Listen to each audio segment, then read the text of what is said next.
Katanya kalau minum air es menyebabkan durasi mens yang lama. Ada yang bilang nanti rahimnya beku atau darahnya beku tidak bisa keluar dan lain-lain. Oke, jadi seperti ini. Oke, halo Sobat Sehat, jumpa lagi dengan saya Dr. Sung. Pada video kali ini saya akan membahas 7 fakta dan mitos seputar menstruasi. Tonton setelah yang satu ini.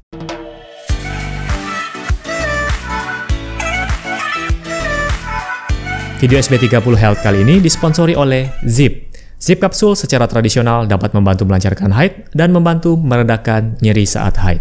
Akhirnya saya muncul lagi di video SB30 Health dan kali ini saya akan bahas masalah tentang kewanitaan lagi. Jadi kalau Anda yang bertanya-tanya kenapa kok Dr. Sung lama sekali tidak muncul, hampir 2 bulan. Jadi sebelumnya saya dan tim dan kru gantian nih kena Omikronnya. Ya, jadi saya putuskan untuk istirahat dulu sejenak, kurang lebih 1 bulan lebih, hampir 2 bulan kayaknya. Dan kali ini saya muncul lagi membahas tentang kesehatan.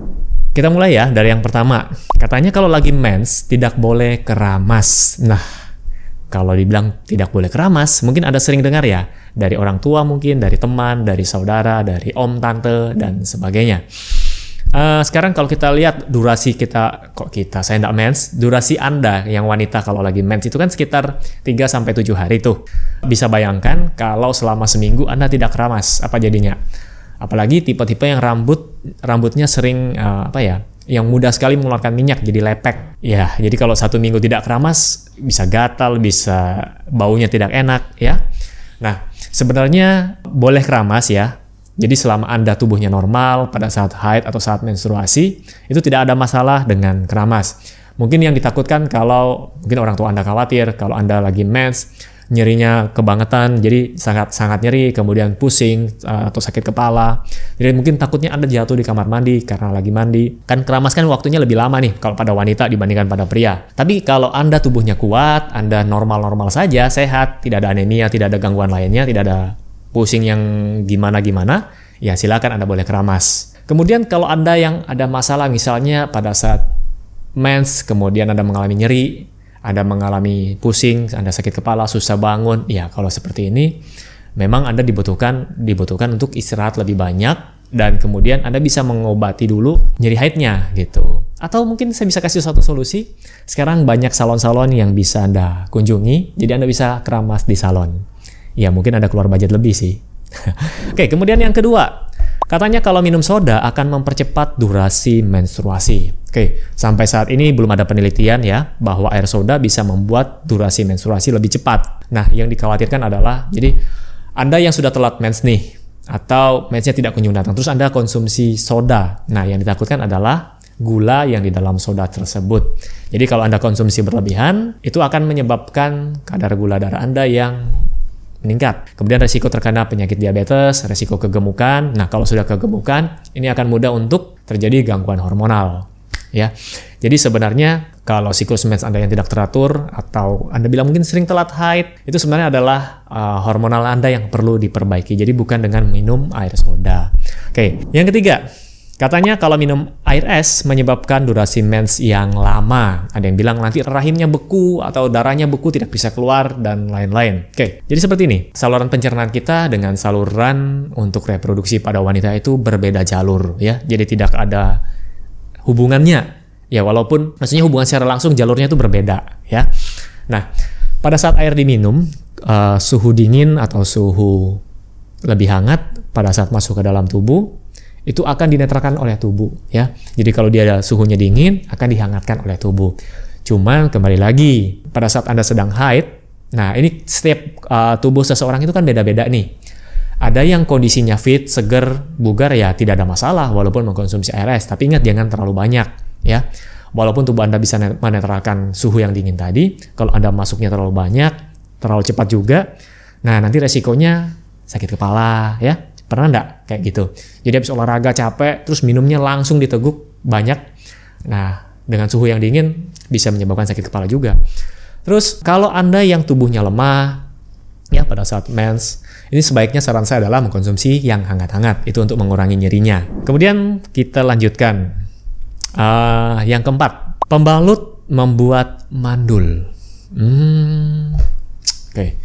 Jadi untuk menjawab ini, saya mau jelaskan bahwa pembalut ini sebenarnya yang beredar di pasaran, beredar di Indonesia ini sudah didesain sedemikian rupa dan memang didesain untuk digunakan pada saat lagi mens atau lagi haid, dan sudah mendapatkan SNI ya, Standar Nasional Indonesia.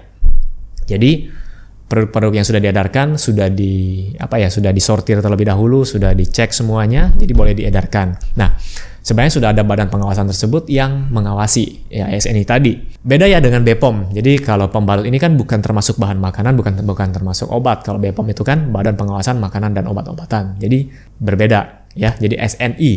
Yang perlu Anda hindari adalah penggunaan pembalut yang tidak diganti. Jadi pembalut itu gunakan setiap 3-4 jam.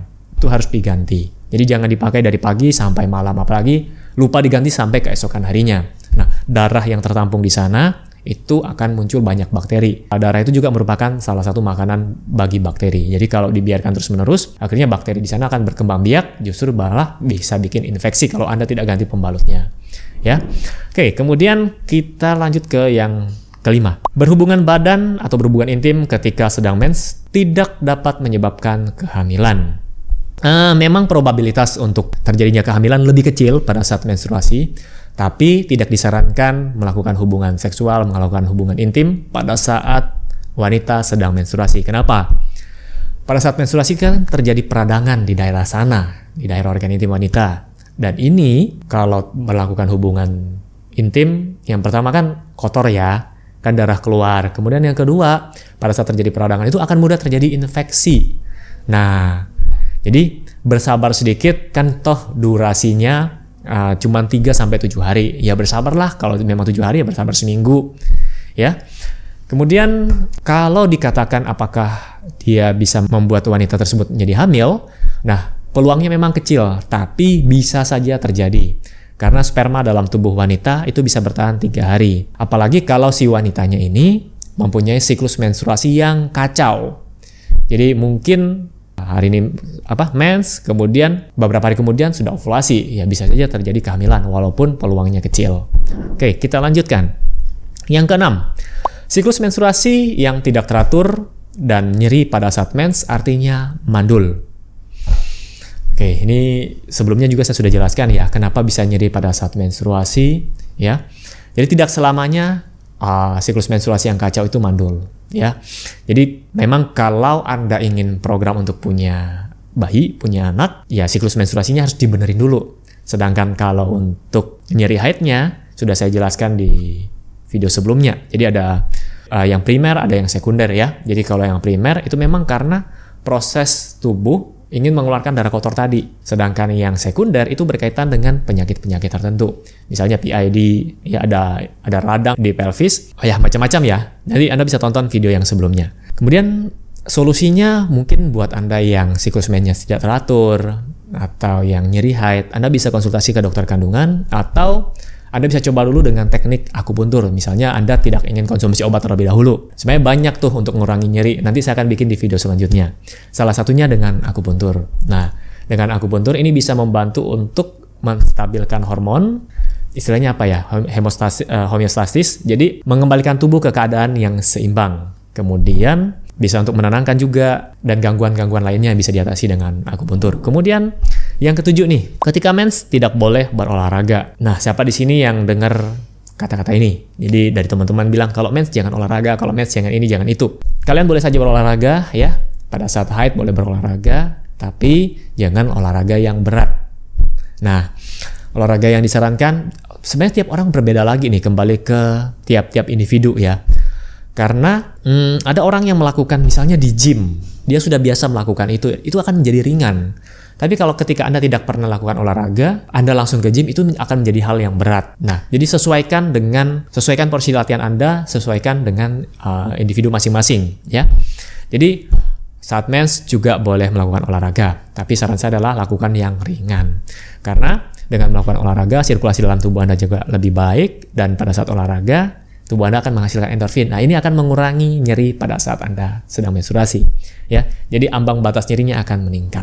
Nah, itu tadi adalah 7 fakta dan mitos seputar menstruasi. Jika Anda masih punya pertanyaan seputar menstruasi, silakan komen di bawah dan nanti akan saya bahas di video-video selanjutnya. Sampai jumpa di video selanjutnya. Salam hebat luar biasa.